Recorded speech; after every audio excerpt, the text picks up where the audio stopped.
国际博物馆协会今年头一届推动国际故宫博物馆日的活动，全球有27个国家260个故宫入选。台湾唯一有入选的历史建筑就是新北市的淡水，日本时代画家木下静崖较早所住的所在。这栋建筑物上无有100年的历史，若这木下静崖真高为水坝加菜等等，也是日本时代官方美术展、台湾美术展览会的推动者之一，对台湾的画家林玉山、桂雪湖等等，拢有真大影响。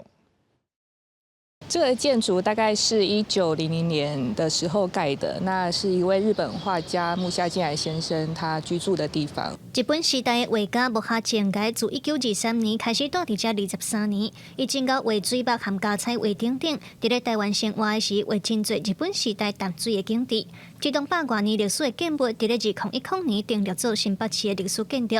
今年国际博物馆协会头届推动国际故宫博物馆日，全球有27个国家260个故宫入选，其中伫台湾唯一有入选的，就是木下静崖的古厝。大概来选，拢会选有政治人物啦，吼，或者是讲较有名的商人啦。感觉讲，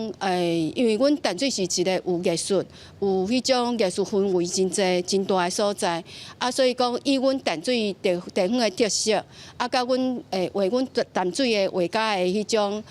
故事来选。这栋用砖甲起的2层楼西洋风格的老瓦厝，木下静崖甲伊号主姓挂庄，已经注重淡水的地方建设，捌做过淡水家协议员。伫咧美术方面，嘛是官方美术展、台湾美术展览会的推动者之一。伊嘛捌做过台展的审查委员，伊鼓励台湾人用写实的方式来创作，对真济台湾的艺术家，比如林玉山、桂雪湖等等，拢有真大影响。因为咱台湾岛吼，伊的风土啊、民情啊，吼。这自然风光吼，是拢含日本无共款。所以因是期待讲，按台湾会使创造出来按家己的一个美术的特色就对啊。目前，这栋历史建物由新北市淡水国际博物馆负责管理。故宫内底有展览来介绍木下静崖一生，各无疑伊英国画图的所在等等。官方希望透过这个建物，也有历史文献，让民众了解木下静崖伫咧台湾生活过的脚迹甲贡献。记者卢尚如、郑俊佑新北报道。